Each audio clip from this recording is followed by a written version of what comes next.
بسم اللہ الرحمن الرحیم الحمد للہ وکفا وسلام علی عبادہ الذین اصطفی. درود بھیجیے محمد و آل محمد علیہ السلام.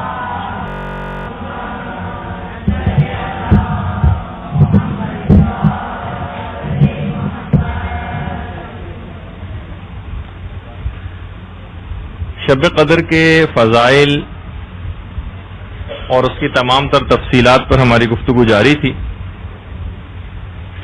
آج، اور یہ پچھلی بار بھی یہ بات بیان ہوئی تھی. تفصیلات تو انشاءاللہ جو اگلی کلاس ہوگی اس میں زیادہ تفصیل آئے گی کہ خاص طور پر جو 100 رکعت نماز پڑھنے کا جو حکم ہے شب قدر میں 100 رکعت نماز، بہتر تو یہی ہے کہ اگر آپ کی ذمے اپنی قضا نمازیں باقی ہوں، موجود ہوں، تو آپ اپنی قضا نمازیں ہی پڑھیں. زیادہ بہتر ہے بنسبت اس کے کہ عام مستحب نماز، یعنی 6-6.5 دن کی جو نمازیں بنتی ہیں تقریباً 100 رکعت نماز، اس کے برابر آپ قضا پڑھ لیجئے اپنے، تو انشاءاللہ دونوں کا ثواب مل جائے گا. تو اگر آپ کو لیکن کی ذمے کوئی قضا نماز نہیں، تو اس رات میں جو 100 رکعت نماز پڑھنے کا حکم ہے وہ یہ ہے، اس میں ایک روایت ہے باقاعدہ کہ اگر، جو کہ ابو بصیر کی روایت ہے، کہ اگر کوئی شخص 100 رکعت کو کھڑے ہو کر نہ پڑھ سکے تو پھر بیٹھ کر بھی پڑھ سکتا ہے.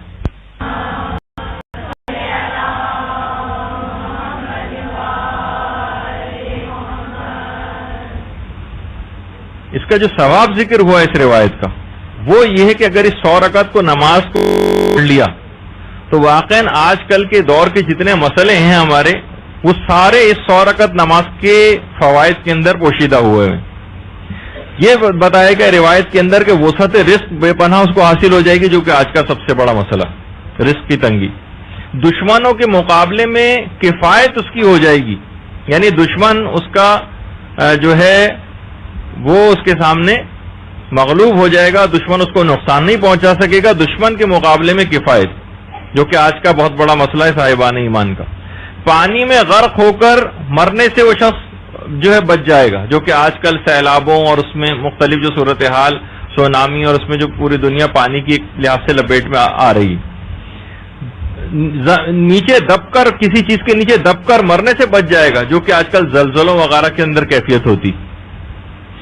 اچھا، تمام دنیا کے شر سے اس کی حفاظت ہو جائے گی. صرف یہ نہیں کہ ہمارے اپنے ملک میں جس جگہ جاتے ہیں وہاں مشکلات، پریشانیاں، بچت ہو جائے گی. مرنے کے بعد ہول منکر و نکیر، منکر و نکیر کا کتنا خوف ہے وہ اس سے دور ہو جائے گا. قبر میں اس کے نور اس کے ساتھ ساتھ خروج کرے گا، قبر سے ایک نور اس کے ساتھ ساتھ باہر نکلے گا. اس کا نامہ اعمال اس کے داہنے ہاتھ میں دیا جائے گا. آتش جہنم سے برات اس کو لکھ دی جائے گی، اور پل صراط سے گزرنے کا امان نامہ اور پرمٹ اور لائسنس اس کو دیا جائے گا. اور اس پل صراط سے گزرنے کا جو امان نامہ اس کے ساتھ ہوگا، اس کے ساتھ ساتھ تمام عذابوں سے بچنے کا امان نامہ بھی ہوگا، تمام عذابوں سے بچنے کا امان نامہ. اور جنت میں بلا حساب داخل کیا جائے گا، اور جنت میں تمام انبیاء، شہداء اور صالحین کے ساتھ رفیق ہوگا. وہ حسن اولئک رفیقا، اور ان کی رفاقت کتنی بہترین رفاقت ہوگی. تو آپ نے دیکھا کہ فقط اس 100 رکعت نماز کو پڑھنے سے کتنے زیادہ فائدے دین اور دنیا دونوں کے انسان کو حاصل ہو جاتے ہیں. صرف 6 دن کی نمازوں کے برابر ایک لحاظ سے دیکھا جائے. آپ کوشش کریں اگر آپ کی قضا نمازیں ہوں تو قضا نمازیں آپ 100 رکعت کے برابر اس رات کو پڑھیں. ورنہ نہیں ہے اگر تو مستحب نماز یہ والی جو نماز ہے، اور ہر رکعت میں الحمد کے بعد جس میں جو ہے وہ 10 مرتبہ سورہ توحید پڑھی جاتی ہے. فائدہ بھی تو دیکھیں کتنا زیادہ ہے، تھوڑی سی محنت تو ہے لیکن فائدہ اتنا بڑا ہے اور اتنا زیادہ ہے کہ انسان کو اس رات کو کوشش کر کے، جو افراد جن میں اتنی ہمت ہو، وہ اس ثواب کو بھی ضرور حاصل کرے.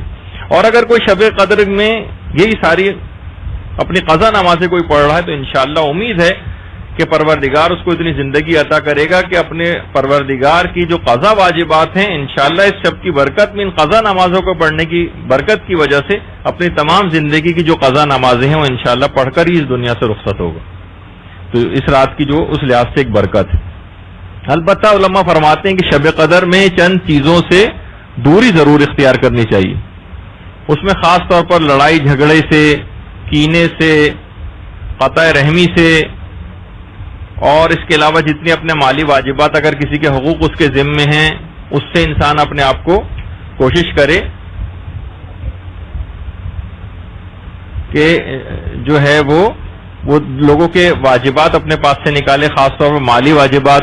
اس کے علاوہ حسد، بخل اور کینے کو اپنے سے دور کرے تو پھر انشاءاللہ اس شب کے تمام فائدے اس کو حاصل ہوں گے. اس کے علاوہ خاص طور پر والدین کے ساتھ احسان کرنا، اس کے علاوہ رشتہ داروں کے ساتھ صلہ رحمی کرنا، اپنے رشتہ دار غریب جو رشتہ دار ہیں ان کے حقوق کو ادا کرنا، وہ ایسا افراد جو یہ سب کام کرے زیادہ بہرہ مند ہوگا. اور خاص طور پر خود رمضان میں گناہ کرنا اور زیادہ سخت تر ہے بنسبت عام دنوں میں گناہ کرنے کے، اور شب قدر میں اگر کوئی اس قسم کا گناہ اس کے ذمے ہے تو اور زیادہ مشکلات اور پریشانیاں اس کے لیے ہو جائیں گی. یہی وجہ ہے کہ امیر المومنین علیہ الصلوۃ والسلام نے اللہم صلی علی محمد وعلی محمد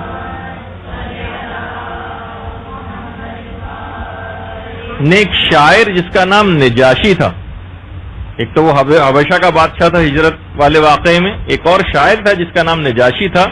اس کو شراب خوری نے زیادہ کوڑے جو مارے گئے، زیادہ کوڑے اس کو مارے. تو جب اس نے پوچھا کہ مولا اس کا سبب کیا ہے تو آپ نے فرمایا برائے حتق احترام ماہ خدا، تم نے اس کی بے احترامی کی ہے اور اس مہینے میں اس وجہ سے کوڑے اس کو زیادہ لگائے گئے. اچھا، پچھلی بار بھی ذکر ہوا تھا کہ کچھ گروہ ایسے ہیں کہ جن کا اس رات کی برکتوں اور فضیلتوں میں کوئی حصہ نہیں. یہ پچھلی بار بھی اس کا ذکر ہونے سے رہ گیا تھا. آج ان کی فہرست نوٹ کر لیں ذرا جلدی جلدی. جی ہاں، وہ جو گروپ ہے ان میں ایک ہے، پہلا شخص وہ ہے شرابی. دیکھیے اب یہ گناہ اتنا زیادہ بڑھتا جا رہا ہے کہ پہلے تو آج سے چند سال پہلے تو اس موضوع پر علماء گفتگو بھی نہیں کرتے تھے. ضرورت ہی نہیں ہے کسی جگہ اخلاقیات کے درس ہو رہے ہیں، شراب کا ذکر آتا بھی تھا تو کیونکہ لوگ ہوتے ہی نہیں تھے. آج بہت زیادہ لوگ شرابیں پینے لگے ہیں، عام سی بات سمجھی جانے لگی ہے. سیاستدان بہت سے اپنے ٹی وی انٹرویوز میں باقاعدہ ٹی وی پر آ کر اعلان کرتے ہیں کہ جی ہاں ہم ایسا کرتے ہیں. اور بہت سی ذرا سی بھی جو اپر کلاس ہے وہ ایک دوسرے کو گھروں پہ جو دعوت دیتے ہیں تو لوگ پہلے یہ پوچھتے ہیں کہ آپ کے گھر میں بار ہے یا نہیں، وہ شراب والا. یعنی اس گھر جس گھر میں وہ شراب والا بار نہ ہو، جہاں پہ شرابیں ہر قسم کی اقسام موجود ہوتی ہیں، وہ کہتے ہیں پھر آپ کے گھر آنے کا کوئی فائدہ نہیں. تو ایک تو شراب. دوسرا، اور اس حد تک افراد ایسے موجود ہیں تو خود ہمارے استاد محترم فرماتے ہیں ایک صاحب ایسے تھے کہ جو کہ کوئی رات ایسی نہیں تھی جس رات کو شب قدر یہ نماز شب پڑھنے تک کے پابند تھے. نماز شب کا جو پابند شخص ہے وہ کہہ رہے ہیں کہ بہرحال بیرون ملک ایسی جگہ پر گئے جو کافر ملک تھا اور ایسے عادی بنے شراب کے کہ اب انہوں نے خود ہمارے استاد محترم سے یہ بات بیان فرمائی کہ میں اب بھی روزے رکھتا ہوں، ویسے ہی بس عادی اتنا ہو گیا ہوں کہ شراب سے روزہ افطار کرتا ہوں.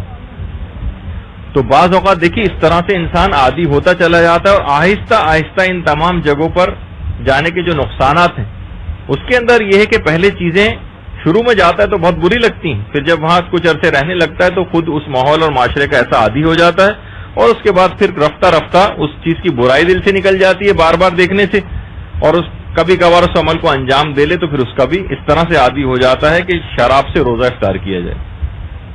پہلا گروہ تو یہ ہے. دوسرا کون سا ہے؟ سور کا گوشت کھانے والے. سور کا گوشت کھانے والے یہ باہر رہنے والے افراد، ان کے لیے بڑا مسئلہ ہے. اسی طرح تیسرا گروہ وہ ہے جو کہ کتا پالتے ہیں. ایسے افراد کا شب قدر میں کوئی حصہ نہیں سوائے اس کے کہ کتا پالنے میں کوئی اسلامی مصلحت پائی جائے. چوتھا گروہ ہے سود خور افراد کا جو سود کھاتے ہیں. اب تمام ایسی اسکیمیں کہ جس کے اندر سود لازم آتا ہے، تمام ایسے بینک اکاؤنٹ کھولنا جس میں سود لازم آتا ہے، تمام ایسے پروفٹ جس کے اندر سود لازم آتا ہے، وہ اپنے مجتہد کے مطابق فقہی مسائل کو دریافت کر کے انسان کو اپنے ذرائع آمدنی کو دیکھنا چاہیے. اسی طریقے سے پانچواں گروہ ہے رشوت لینے والے اور رشوت دینے والے. ان کا اس رات میں کوئی حصہ نہیں. اسی طریقے سے اگلا گروہ بنتا ہے قاطع رحم افراد کا، جو اپنے رشتہ داروں کے حقوق ادا نہیں کرتے، ان سے ملنا جلنا بالکل ترک کر رکھا ہے، ان کا اس رات میں کوئی حصہ نہیں۔ شہوتوں میں ڈوبے ہوئے، شہوتوں میں ڈوبے ہوئے یعنی ہر قسم کے گناہوں کے اندر مبتلا، بس ذرا سا موقع پیش آ جائے فوراً گناہ کی طرف لپک کر جانے والی، کوئی موقع برائی کا ہاتھ سے نہ چھوٹنے پائے، یہ ایسے افراد، ان کا کوئی حصہ نہیں۔ فتنہ گر، جو معاشرے کے اندر فتنہ اور فساد پھیلاتے ہیں، یہ اگلا گروہ۔ اب وہ اس کے ہر ایک کا بیان کرنے کا وقت نہیں، ورنہ ہمارا وقت ہاتھ سے پورا نکل جائے گا کی تفصیل بتاتے بتاتے۔ تو فتنہ گر افراد جو معاشرے میں فساد اور جھگڑا پیدا کرتے ہیں۔ اسی طریقے سے ظالم اور ان کے تمام مددگار، ظالم اور ان کے تمام مددگار، وہ بھی، ان کو بھی اس رات میں کوئی حصہ نہیں۔ اسی طریقے سے اہل تہمت افراد، اہل تہمت جو دوسرے لوگوں کے اوپر تہمت لگاتے ہیں، ان کا اس رات میں کوئی حصہ نہیں۔ جھوٹے، جو کثرت کے ساتھ جھوٹ بولتے ہیں، جس پہ ہماری پوری گفتگو ہو چکی ہے، جھوٹے، ان کا اس رات میں کوئی حصہ نہیں۔ عاق والدین، جو والدین کو تکلیف پہنچانے والے، دکھ دینے والے، معمولی باتوں پر ان سے بد کلامی کرنے والے، ان کا اس رات میں کوئی حصہ نہیں۔ اسی طریقے سے جادو کرنے والے اور جادو کرانے والے، یہ بھی معاشرے کے اندر چیز بڑھتی جا رہی ہے، ان کا اس رات میں کی برکتوں میں کوئی حصہ نہیں ہوگا۔ اسی طریقے سے مومنین کے لیے دل میں کینہ رکھنے والے اور مومنین سے دل میں دشمنی رکھنے والے، اب چاہے وہ ہمارے رشتہ دار ہوں، چاہے ہمارے کوئی اور عزیز ہوں، اقارب میں ہوں، اگر صاحبان ایمان ہیں، ان سے دل میں کینہ اور مومنین سے دشمنی اگر پائی جاتی ہے، ان کے لیے بہت مشکل ہو جائے گا کہ اس رات کے تمام فیوز و برکات سے بہرہ مند۔ اسی طریقے سے علماء فرماتے ہیں جو اگلا گروہ لکھا گیا ہے، ان سب کے پیچھے روایات ہیں جن کو بیان کرنے کا وقت نہیں، لیکن بہت سے علماء نے پوری فہرست کے طور پر بھی اس کو لکھا ہے۔ تارکان معروف و عاملان منکر، یعنی تارکان معروف، نیک کاموں کو ترک کرنے والے، و عاملان منکر، تمام برائیوں کے اوپر عمل کرنے والے، نیکی کو چھوڑتے چلے جا رہے ہیں، برائیوں کو اڈاپٹ کرتے چلے جا رہے ہیں، اس میں اور روز بروز گاہے بگاہے اس کے اندر اضافے سے اضافہ تر ہی ہوتا چلا جا رہا ہے، نیکیاں چھوٹتی چلی جا رہی ہیں، گناہ بڑھتے چلے جا رہے ہیں۔ ایسے افراد کے لیے بہت مشکل ہے کہ ان کا اس رات میں کوئی حصہ ہو۔ اور 16واں گروہ جو ہے اس کے اندر کہ خاص طور پر جو فرشتے اس رات کو پوری رات زمین کا چکر لگاتے ہیں، جس گھر میں بھی یہ والے افراد ہوں اور یہ 16واں ہو، جس جگہ پہ 16واں گروہ وہ ہے کہ بے نمازی افراد میں بھی بے نمازی ہو، اور ان 15 جو اور چیزیں بیان ہوئیں یہ اگر کسی جگہ پر پائے جائیں تو فرشتے پھر اس پورے چکر لگانے کے دوران اس گھر میں نہیں جاتے ہیں، اور وہ گھر اس شب کی برکتوں سے محروم رہ جاتا ہے۔ اب کوشش کرنی چاہیے کہ بعض اوقات یہ ہوتا ہے اگر ایک بے نمازی بھی موجود ہے، اگر ہم نے کوشش نہیں کی کہ مثلا کسی عورت کا شوہر جو ہے وہ نماز نہیں پڑھتا ہے اور وہ اس سلسلے میں کوئی اقدام نہیں کر رہی، کسی عورت کا بیٹا یا اولاد میں سے کوئی وہ اپنی سے اگر کوشش کر رہی ہو تو ایک الگ بات ہے، پھر تو یقیناً، لیکن یہ کہ اگر اس نے کوئی کوشش نہیں کی اور ٹھیک ہے کوئی نہیں پڑھتا، نہ پڑھے ہم اس سے کہ ہم تو اپنی پڑھ رہے ہیں، تو پھر اس رات کو فرشتے چکر لگائیں گے اور خیر و برکت کے جو فرشتے طلوع فجر تک جو نازل ہوتے رہیں گے وہ اس گھر پہ نہیں آئیں گے۔ تو باقاعدہ دیکھیے بہت سے ایسے جو علماء حضرات یا جو دینی طالب علم ہیں وہ مختلف جگہوں پہ دینی ٹیوشن وغیرہ بھی پڑھاتے ہیں اور بچوں کو قرآن وغیرہ پڑھانے کے لیے جاتے ہیں۔ تو خود ایک مولانا محترم نے مجھے ایک بات بتائی جو کہ خود مدرسے کے طالب علم رہ چکے ہیں، وہ خود بیان فرماتے ہیں کہ کسی جگہ وہ پڑھانے جاتے تھے تو باقاعدہ اس بچے کو کی جو ماں تھی وہ ان کے پاس آئی اور کہا کہ میں آپ سے ایک بات کہنا چاہتی ہوں کہ میرا جو شوہر ہے وہ کسی بھی طور پر نماز پڑھنے کو تیار نہیں ہوتا۔ دیکھیے ہمارے موجودہ ماحول اور معاشرے میں جو کہ ایک دنیاوی اعتبار سے ایک بہت بڑے ادارے کے اوپر ادارے میں بہت بڑے عہدے کے اوپر فائز بھی نماز نہیں پڑھتا ہے، میں کیا کروں کہ وہ یہ ہمارے گھر میں اتنی مصیبتیں نازل ہو رہی ہیں کچھ ایسی، اور ہمیں لگتا ہے کہ اس کی بے نمازی ہونے کی وجہ سے ایسا۔ مولانا نے کہا کہ اچھا ٹھیک ہے میں بات کروں گا۔ ایک دن بچے کو پڑھانے گئے، دیکھا باپ ہی نے دروازہ کھولا، ویسے باپ کو وہ کہتے تھے کہ وہ اوائڈ کرتا تھا مولانا کو، لیکن انہوں نے مولانا نے بالآخر پکڑ لیا اور باتوں باتوں میں ذکر کرنے لگے کہ آپ نماز وغیرہ پڑھتے ہیں؟ اس نے کہا نہیں مولانا نماز تو نہیں پڑھتا ہوں، اور وجہ اس کی یہ ہے کہ میں نماز یوں نہیں پڑھتا کہ مجھے سورہ الحمد یاد نہیں۔ دیکھیے اتنے بڑے عہدے کے اوپر فائز، اور وہ مولانا کا کہنا ہے کہ انہوں نے کہا کہ ٹھیک ہے میں آپ کو کوشش کر کے یاد کرواؤں گا اور جب تک وہ یاد کروا رہے تھے کہتے تھے میں 3 مہینے ہو گئے اس شخص کو مجھے سورہ الحمد یاد کرواتے ہوئے، لیکن ابھی تک سورہ الحمد یاد نہیں ہو سکی اس سے. تو اس سے آپ ذرا اس سے اندازہ لگائیں کہ بعض اوقات توفیقات ایسے سلب ہو جاتی ہیں اور وہ گھر مسلسل برائیوں اور پریشانیاں اس گھر کے اندر مسلسل رخ کر لیتی ہیں اس کا. تو کوشش کرنی چاہیے گھر میں کوئی بے نمازی نہ رہنے پائے. تو بہرحال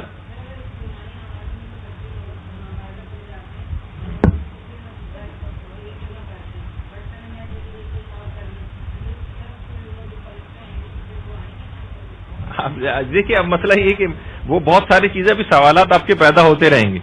فرشتوں کا آنا بہرحال یہ تو ہے کہ انڈیویجول کسی بھی جگہ آدمی انسان نماز پڑھ رہا ہو تو فرشتے تو اس جگہ پر ضروری آئیں گے. یہ وہ افراد ہیں کہ اگر کوئی شخص کام کچھ نہیں کر رہا ہے اس کے اندر اور صرف اپنی ذاتی طور پر خود غرضانہ عبادت کے اندر لگا ہوا ہے تو پروردگار کو یہ عبادت پسند نہیں ہے، اب اس کو وقت نہیں ہے بات کرنے کا.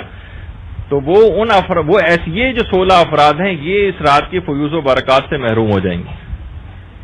اچھا آپ دیکھیے اپنی اصلاح تو انسان کو کرنی ہی ہے. کبھی بھی اس بات سے تو آپ ہرگز بھی غافل آپ کو نہیں رہنا چاہیے. اپنی اصلاح کرنی ہے اور کبھی بھی اس سے غافل نہیں ہونا ہے. خاص طور پر لوگوں نے ایک دفعہ دیکھا کہ عبد الکریم حائری کی جنہوں نے حوزہ علمیہ قم کو قائم کیا تھا، ایک دفعہ دیکھا کہ حرم امام حسین علیہ الصلوۃ والسلام میں سخت گریا کر رہے ہیں.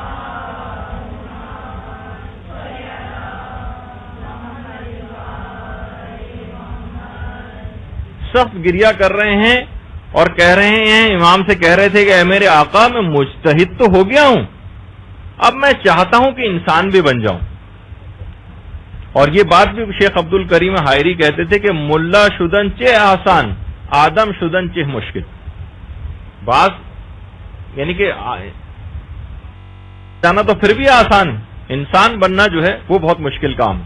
اور بعض کہتے ہیں کہ ملا شدن چہ مشکل آدم شدن محالست. مولوی بننا تو پھر بھی مشکل کام ہے، لیکن انسان بننا تو واقعی محال کام ہے کہ جیسا پروردگار چاہتا ہے ایسی. یعنی ان تمام عبادات کا مقصد یہ ہے کہ ہمارا تزکیہ نفس ہو جائے. صرف یہ کہ اٹھک بیٹھک 100 رکعت جلدی جلدی اٹھ بیٹھک نماز پڑھ رہے ہیں اور تبدیلی کوئی بھی نہیں آ رہی. نہیں، ہمیں چاہیے کہ ہم اپنے آپ کو ان تمام اعمال کے ذریعے تبدیل کرنے کی کوشش کریں. اور یہی وجہ ہے کہ جب نفس کی انسان اتنی زیادہ مخالفت کرنے لگتا ہے تو واقعی پھر اس کے اندر وہ صلاحیتیں بھی پیدا ہوتی، اپنے نفس کا مالک بن جاتا ہے. اچھا وہ تو تھے شیخ عبد الکریم حائری جو آپ نے دیکھا. اس سے آپ دھوکہ نہ کھائیے گا، دوسرے ایک اور بھی ہیں جن کا نام ہے احسن الحائری احقاقی. یہ شیعوں کا ایک گمراہ فرقہ ہے، فرقہ شیخیہ، جس کی بہت تعداد کویت میں موجود ہے. یہ اس کو لیڈ کرنے والے ہیں. تو شکلوں سے اماموں سے بھی بعض اوقات دھوکہ نہیں کھانا چاہیے. اور جو انحرافات جو دین کے اندر پھیلائے جا رہے ہیں اس میں فرقہ شیخیہ. احسن الحائری احقاقی کے نام سے مشہور ہے. آیت اللہ احسن الحائری احقاقی اپنے آپ کو لکھتے ہیں یہ. تو بہرحال یہ خود ایک گمراہ فرقہ ہے. شیعت میں تمام مجتہدین کے ان کے خلاف فتاوے موجود ہیں کہ یہ گمراہ فرقہ ہے اور ان کے عجیب و غریب قسم کے نظریات. اور اکثر ذاکرین جو مجالس پڑھنے والے ہیں ان میں سے اکثر ذاکرین کی اچھی بڑی تعداد جو ہے وہ ان کے افکار کی پیروکار ہے. تو بہرحال تو دعا ہمیں مانگنی چاہیے کہ ہم اپنے نفس کے مالک بن جائیں، ان تمام عبادتوں کا ہمیں ایک فائدہ ہو. اسی طریقے سے آقا سید محمد تقی خونساری یہ بزرگ مراجع میں سے گزرے. دیکھیے جب آپ اس رات کو دعائیں مانگیں گے نا تو دعائیں قبول بھی تو ہونا چاہیے، لیکن دعائیں قبول اس وقت ہوتی ہیں کہ جب انسان گناہ چھوڑنے کا مکمل ارادہ کرے. آیت اللہ محمد تقی خونساری بزرگ مراجع میں سے گزرے ہیں. قم میں ایک زمانے میں بارشیں ہونا بہت بند ہو گئی تھیں، تو انہوں نے بہت مشہور ان کی نماز استسقاء ہے آیت اللہ محمد تقی خونساری کہ اتنی شدت کے ساتھ قحط پڑا تھا اور بارشیں ہونا بند ہو گئی تھی. آیت اللہ محمد تقی خونساری نے ابھی نماز استسقاء ختم ہی کی تھی کہ گھنے بادل آ گئے اور پورا قم جلتھل ہو کے رہ گیا. یہ آیت اللہ محمد تقی خونساری کی سب سے اللہم صلی علی محمد و علی محمد. گناہوں سے پرہیز سے ایسا ملکہ پیدا ہو جاتا ہے کہ دعائیں جو ہیں بڑے آرام سے پھر قبول ہو جاتی ہیں. آیت اللہ محمد تقی خنساری کی قبر ہے آپ کے سامنے. تو بہرحال بلا فاصلہ جو ہے وہ بارش شروع ہو گئی، اور حرم معصومہ قوم کے بالکل سامنے جو کار پارکنگ ہے، جسے رود خانہ، جہاں پر ایک نہر پہلے بہا کرتی تھی، آج کل وہاں پر کار پارکنگ ہے. اور کچھ ہی عرصے پہلے ایک باقاعدہ ایک دم سے ایک سیلابی ریلا آیا تھا، اور اس کے اندر 20-22 لوگ ابھی چند ماہ پہلے ہی یہ ہوا ہے، اور سب کے سب لوگ اس کے اندر بہہ گئے تھے. تو اسی طریقے سے یہاں پہ ایک نہر ہوا کرتی تھی، ان کو بچ نکلنے کا موقع بھی نہیں مل سکا. بہرحال ایک سیلابی ریلا آیا اور پارکنگ میں جتنے بھی افراد موجود تھے ان کے ساتھ یہ ہوا. تو یہ میں بیان کرنے کا مقصد یہ تھا کہ یہ حرم معصومہ قوم بالکل سامنے جو آپ کو نظر آ رہا ہے، اس کے سامنے جو رود خانہ جو نہر ہے، یہاں پر یعنی اس حد تک بارش ہوئی تھی آیت اللہ تقی خنساری کی نماز استسقاء کے بعد کہ پورا قم جل تھل ہو گیا تھا، اور یہ سامنے بالکل یہ جو نہر تھی یہ بھی بالکل پانی سے جو ہے لبریز یہ والی جگہ ہو گئی تھی.